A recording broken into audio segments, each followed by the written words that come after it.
Okay, viewers of Equinoxe Television, welcome to a new week. Our major stories today. Christmas bells are already ringing in most cities across the national territory. In the northwest and the southwest regions, the Christmas fever seems to be very far-fetched, except now. December 25, Christmas Day, is on a Monday, which for years now has been declared and observed as a ghost town by most people living in the two English-speaking regions of Cameroon. Now, will those in the Anglophone regions feast the birth of Christ come next Monday? Peace Crusaders are calling for a ceasefire for 2 weeks. And business people in Quen in the northwest region continue to count their losses after several shops were razed by fire at the Malfour market in Bamenda a few days to Christmas. Viewers, those are our major stories. Details when we come back.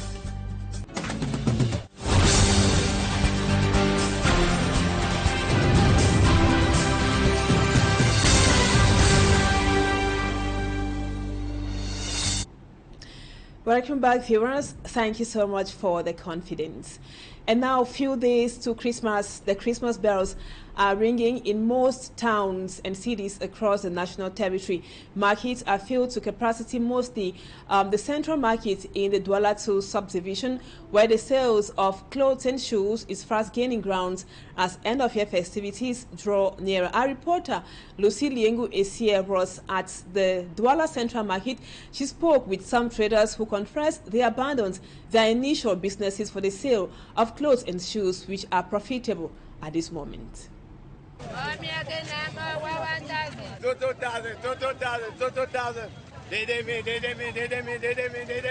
Collins, a trader at the Central Market in the Douala 2 subdivision, is cited as business within this festive season is more lucrative. We are selling more than enough. You can sell, you have people that will come and buy and grow.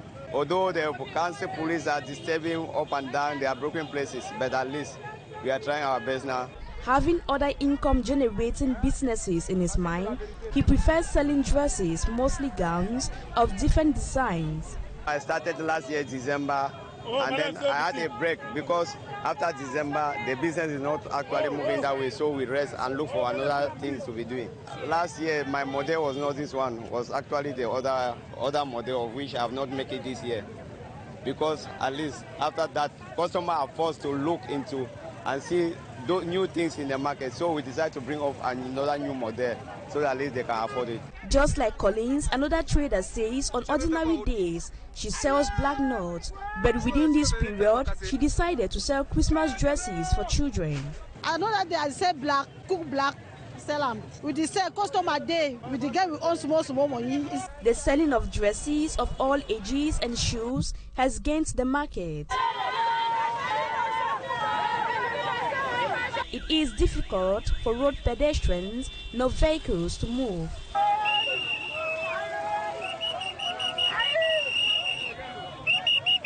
Though the market is crowded, parents complain of a hike in the prices of goods.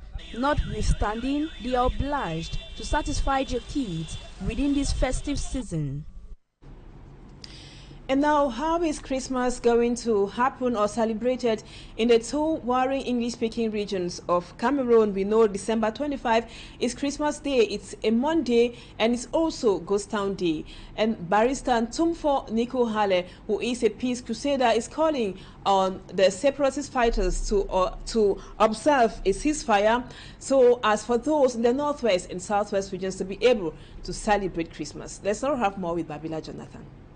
For the past 6 years, the end-of-year season has been watered down by insecurity in the northwest and southwest regions of Cameroon. Security tensions have dampened festivities. In areas away from the urban centers, celebrations have been almost impossible.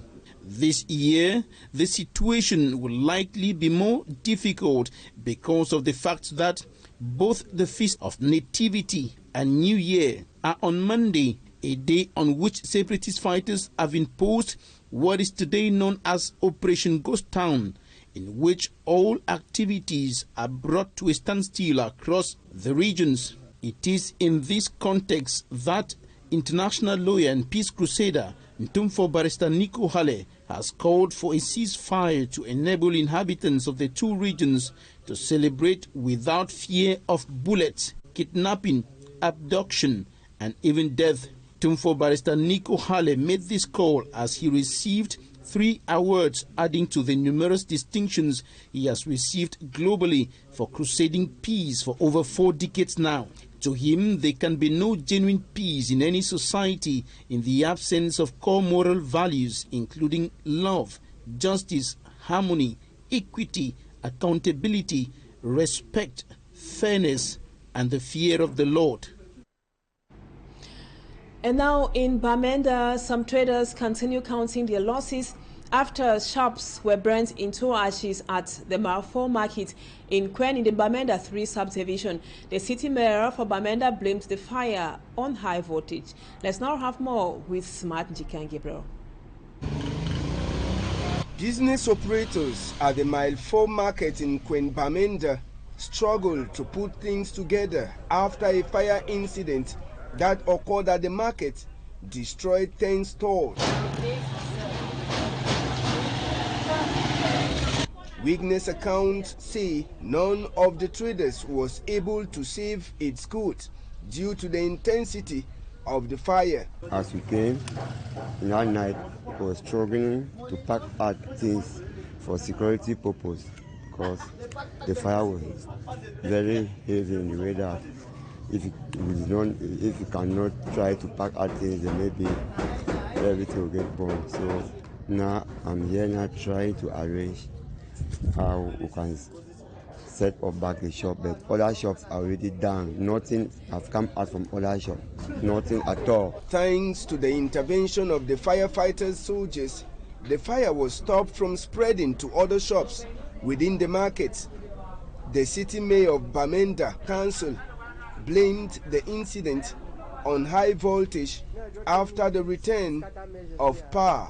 10 shops actually burned down to ashes, as you can see behind me, and it's been as a result of voltage irregularity and short-circuiting, and this took place in the late hours of the night, and we equally appreciative that the fire rescue team got here.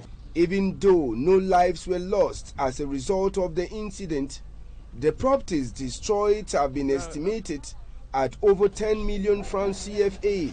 It's not the first time that the Mile 4 market at Nkwen in Bamenda 3 subdivision was visited by fire. Courage to the affected traders. And still in the Northwest region, the Misaje and Du councils in the Northwest region of Cameroon see development a priority in 2024 will be accorded to water projects, rural roads, schools, and health facilities. These objectives were fixed and made public during the council session, which held in those municipalities. The supervisory officer, the SDO, at the end of each of the sessions said that he was impressed with the execution of the public investments projects. For me, I'm Strong Sander with the details. Castle multipurpose chamber here under construction is one of the major infrastructural projects preoccupying the Du Council. Like the chamber, other priority projects within the council area include the rehabilitation of roads, water projects, markets, schools, and the construction of health facilities. All projects which were identified at the Du Council budgetary session chaired by the mayor. We have projects like construction of bridges. We have projects like construction of classrooms and markets here and there. Fixed at over 816,250,000 francs CFA, the budget witnessed a 3.2% drop, justified by the Du Council mayor. We have a budget that is representative, that covers the entire Ndu subdivision, because in Ndu subdivision we have Ndu West, Ndu North, Ndu Central, and Ndu East, and so in most of these villages in these areas have projects. Over in the Misije Council, still in the Donga Mountain division of the Northwest region, councillors adopted a budget of over 787,177,000 francs CFA for the 2024 fiscal year. Gathered at the Misije Council multipurpose hall, The councillors, coordinated by the mayor Samin Bata, agreed to tackle on the rural road network, market, schools, and improve on agriculture. Mr. J Council was rated the 3rd in the region in terms of project execution, and our environment is very much conducive, and we have relative peace. That's what gives us a technical advantage in terms of project realization. In Mr. J, like in Do, deliberations were supervised by the Senior Divisional Officer for the Donga Mountain Division, Dr. Do Simon Quenti. In both localities, the #1 administrator and supervisory authority said he was happy with their 100% execution rate of the public investment project. Back to Douala, the president of the Littoral Regional Council, Polycarp Paul Banlock, has disclosed at the opening of the 4th ordinary session of the Regional Council that over 3 billion franc CFA is needed to carry out projects that will better the living conditions of the population in 2024. He, however, did not outline what the Littoral Regional Council has done since 2020, but promised to do so at the right time, as Innocent Azza tells us in the report. This comes up next. The 4th ordinary session of the Littoral Regional Council that opened on Monday at the Council Hall of the Douala 5 subdivision is due to end on Wednesday. During the 2-day gathering, members of the Regional Council will examine and adopt a proposed budget of 3,250,832,000 francs CFA to realize major projects in 2024 aimed at developing the littoral region. We have 2 sources of financing. We have the financing coming from the transfer of the competence from the ministry. It is not a big bill. It is about 600 million of CFA. And also the usual 3 billion they used to give. That is what is official. But on top of this, we have many other sources of financing expected by our region, like the cooperation, money coming from outside, and our own proper resources. We have a lot of equipment to build road and so on. We are going to rent this equipment, and the money coming from this rental will help us. Asked what the Littoral Regional Council has realized within 4 years, the president said, We're making a lot of progress. At the beginning, we were worrying. Everybody was in a big worry because nothing was coming. But we understand today that the government is building things day after day. And they are putting many things in place. You have to be patient and you have to wait. You are going to see. And we'll be the first to take it out for the population. To the president of the Littoral Regional Council, 2024 will be a decisive year for them, and the population whose standards of living will be ameliorated once the state puts at the disposal of the Littoral Regional Council the requested budget. And now, have you noticed that in this month of December, the temperatures in the city of Douala have relatively been very high and the heat is intense? Inhabitants of Douala are worried due to the devastating effects this heat can have on the human body. Let's now have more with Cedric Chakutu. For several days now, the city of Douala has been experiencing climate change with a temperature increase compared to last year. The population has been experiencing concern. Nous,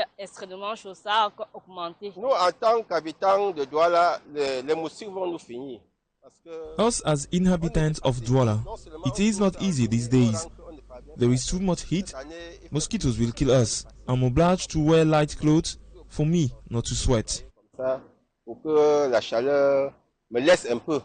According to meteorologist expert Serge Pele-Onana, this increase is due to global warming. We are assisting to the destruction of trees which are to create shelter, and that's why we are experiencing global warming. To him, during the season, one has to be keen and take good care of his health due to the negative effect this heat has on the human body. Cette période expose 3 parties du corps. We have to be very careful because this heat can create very bad effect on our skin. Also, never forget to move out with umbrellas to cover our eyes because the sun might affect our eyes negatively, and wear short sleeves. Les yeux sont exposés. Vous allez d'ailleurs constater que la conjonctivite sévit en cette période sèche. D'où l'intérêt de protéger les yeux. Il y a enfin les voies nasales. Il est possible également d'aspirer et d'inhaler la poussière pendant cette période sèche, de contracter donc des maladies respiratoires. While waiting for favorable conditions, it is recommended to wear light clothes, drink a lot of water, and move less. Now we take you out of our national frontiers. Dozens of people have sustained severe injuries. 4 have been confirmed dead already following an explosion that occurred early today in Guinea-Conakry. And in the DRC, 2 parliamentary candidates were killed by unknown gunmen. That was on Sunday during campaigns. More on those stories with Mala Glory. More than 4 people have died and dozens of others injured in Guinea's capital, Conakry, following an explosion at a fuel depot in the Kaloum neighborhood. Report says the explosion occurred in the early hours of Monday, shortly after midnight. The explosion blew off roofs and windows from buildings in the area, causing significant damage and forcing several people to flee. In Democratic Republic of Congo, insecurity, health and education are among key issues that have dominated campaigns which end this Monday in Democratic Republic of Congo. During campaigns on Sunday, 2 parliamentary candidates were killed by unknown gunmen. 2 days before voters go to the poll, it is unclear whether the elections will take place in the restive east, where dozens of armed groups are active. Human Rights Watch has raised alarm over election-related violence ahead of the vote. And elsewhere in Chad, vote count is on the way after polls closed on Sunday in a controversial referendum on a new constitution. According to the Chadian authorities, the vote turnout was satisfactory, but report says many did not welcome the idea of a new constitution. Some opposition parties and civil society leaders had called for a boycott of the referendum, citing lack of transparency and fairness in the process. According to the authorities, the vote is an important step in a transition to constitutional rule next year, though widely seen as an attempt by the military-led government to consolidate power. Provisional results are expected to be announced on December 24, 2023. And now in sports, let's come back to the Golden Ball celebration which took place in the nation's political capital over the weekend. Cameroonians have been asking the whereabouts of the car promised to the winners of the Best Players Award in Cameroon. Frank Happywoods, a member of the Golden Ball Award committee, said they never promised any car to anyone. Smart Jikan Gabriel reports. 2 vehicles parked in front of the Congress Center in Yaoundé went viral on the social media platforms on the day when Fecafood was organizing the Golden Ball Award to recognize individual talents for the 2022-2023 football season. In a document that was shown during the presser before the event that took place over the weekend, it showed that the best players both in the women's and men's category will back home each a vehicle. Reasons while when these vehicles were spotted at the event site, everyone knew it was the cars to be taken home by the winners of the best player for the women's and best player for the men's category in Cameroon. Talking to Frank Happy off camera, he told us that they had never promised to give vehicles on no occasion. For him, the news circulating on the social media platform and even the document is fake. Asked on how the players will be paid the money attached to the awards, Frank Happy said that will be handled by their different partners who sponsor the different awards. The men's Best Player Award for 2022-2023 went to Emmanuel Mahob Dikonge of Cotonsport of Garoua, while Giselle Ngamanga of Leke Women's Football Club clinched the award for the Best Women's Player of the Year. Apart from the Best Players Award, the best referees who distinguished themselves, Best Club, Top Scorers and Best Coaches were also recognized in the awards night that was shared by the First Lady Chantal Biya alongside one of Cameroon's most celebrated sportsmen, Francis Ngannou. Thanks much for those precisions. They bring us to the end of the first part of the news. Thank you so much for being there, viewers. But don't go away, Talking Points comes up next.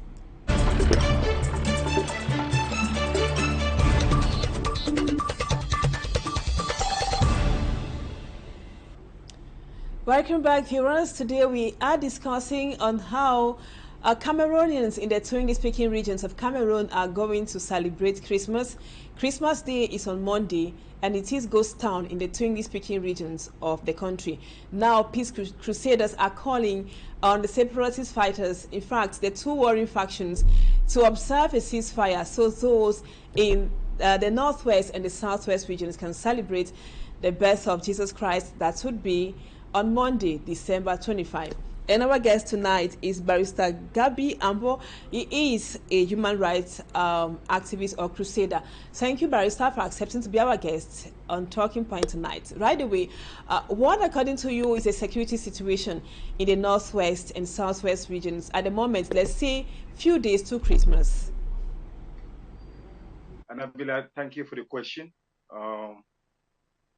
This is the period we're supposed to have calm and serenity within a community. The people are working towards celebrating the birth of Christ. But these are different times. We're having challenging times in the northwest and southwest, and cognizant of the ongoing protracted armed conflict that has bedeviled the region for the past 7 years. And we cannot say that it is normal. We can't say that it's all well. We can't say that it is an acceptable situation because it's sporadic. At certain moments you have, actions that just come up without you being aware of how it's happening and what's actually going on ground. And so actually it's a seemingly calm, but, very challenging, intense environment, and you never know what happens in the next second. For now, it seems calm, but it is not necessarily calm in all the sense, because in other areas, there are challenging security concerns that definitely we definitely wouldn't get at our level. And now, Barrister, you are on ground zero. Let me put it that way. You're in one of the two English-speaking regions of Cameroon. Now, Christmas and New Year celebrations this year fall on Monday. It's ghost town in the northwest and the southwest, and no one is supposed to go out. Let's say it that way. Now, we want to know, don't you people have some mixed feelings with regards to Christmas celebrations this year? Yeah, that's a question. I don't think I have what it takes to respond to that question, because it's a question that maybe only God alone can answer that question, not me, and the situation we have on ground. But what's important for us to know is that, it has not fallen on Monday by accident, and supposedly we can't actually read the picture before then. We only have to say until you cross the bridge, you definitely wouldn't know how it takes to cross. So let's wait and see how Monday comes. But before waiting for this Monday to come, it's good for us to be conscious of the fact that, we are in a very turbulent situation. We're in a very challenging situation, and that the security concerns around are actually not the best for each and every citizen. So we should be able to ensure our own protection and our own safety when engaging any action. As I suppose this will be the best place to do at home, where you definitely be at your home to avoid any other unforeseen circumstances, cognizant of the poison atmosphere in which we all are living. And now, is it really worth the risk, Barrister, to defy the orders or instructions of separatist fighters, especially on such days which are noted to be somehow bloody in the northwest and the southwest regions? Security, we need to live and celebrate or commemorate Christmas, whatever that may mean to other people. Okay, but this event that people have chosen to actually celebrate, rightly or wrongly, for the recognition of the birth of Christ, in that circumstance. So if you really want a good event, you definitely need to ensure your safety and guarantee your own protection before any other person, whether the state or whoever, non-state armed groups or the Amazonian fighters are coming there to give it to you, to take it away from you. You must first of all guarantee yours. We are 7 years down the line. We are not 7 days or 7 months. And so for this period of time, we must have understood the language on ground. And so we know exactly how to stay safe, at situations of this nature. So if the Amazonian fighters have Monday as a lockdown, which of course is universally accepted, and that's the principle and that's the norm, and that many institutions now actually go by that prescriptions, definitely would be, I mean, unreasonable for us, to want to dare to get to do the wrong things, because we think that, this action must hold. We must act with reason and with a lot of caution in getting our actions on ground. So churches, of course, definitely will be working and ensuring how they guarantee their own security as well for the churches to hold. Churches have trimmed down the times where they should hold. First to second service may have one service just early in the morning to ensure that people are safe and they stay, in that order and that circumstance. So I don't think that somebody would definitely going to laud it and say that, no, I am the king or I am the president or I am this. No. When there is a threat outside, you need to circumvent that threat, and so you can go through successfully. So I'm just like, coming in that circumstance. So it's important that with the people ensure their own safety in crisis situation, in conflict situation, for the past 6 years, getting to the 7th year. So we need to go to stitch up and make sure that we take our full responsibilities and avoid, falling prey to such tempting moments. Because it is Christmas, we have to watch the steps that we take to ensure that we don't just have to rush out for Christmas without watching our steps, and then we fall prey to the situations on ground. Let's save ourselves, the trouble. Maybe we can always celebrate the Christmas in our homes, and maybe do everything else in our homes. If it is the advice that has to come to me from a human rights angle. Sure, Barrister, your security begins with you, and life is very precious. Now, Barrister Nico Hale, who is a peace crusader, is pleading with the warring factions to observe a ceasefire for those in the northwest and the southwest to celebrate Christmas without gunshots or violence on Monday. Do you think separatist fighters especially can heed to such calls easily? Gabiambo, to think, that's a quite challenging question, because Gabiambo would think for Gabiambo and not for the world. Cognizant of the situation in which we are, in as much as I do appreciate the honest appeal that comes from an enigmatic figure, a renowned figure, an independent expert in his domain, a peace advocate and a peace crusader, as you might call it. But it will interest you to know that that may definitely not make any importance if it does not come from the two belligerent parties, who are pulling us or pulling the strings on ground. But I want to think that we could use his appeal and be able to liaise it up with the two protagonist parties, to be able to find reason before Monday, to give peace a chance, and such that people can be able to have time to be able to celebrate the Christmas, withdrawing their arms on ground, allowing the people to go to maybe just for the one day celebrate Christmas and any other event around that, and so they can then get their gun throttlings back, when that peace moment is over. But of course, even if people are fighting, at least there comes a moment that they need to rethink their actions and come up with new strategies on how they can go about it. And that is intended to save the civilians, who definitely are not supposed to be part of all of this. So if they can do it, that would be great. It's a great proposal from Barrister Nico Hale, Senior Barrister Nico Hale. But I think the parties concerned, the government of Cameroon, the government of the Republic of Cameroon, with the soldiers and the Amazonian leaders and their boys on ground, are listening to that plea. And they can have that moment before Monday, to have the time together to reflect and reason and pull their guns back for a while and give reason to prevail for the celebration of Christmas. After all, the Christmas is not just for Gabiambo, nor is it just for Equinoxe television. It is for all human beings on earth, for those who are Christians in that circumstance, who actually have to exercise that moment and that day. And that involves the Republic of Cameroon, and that involves the Amazonian fighters as well.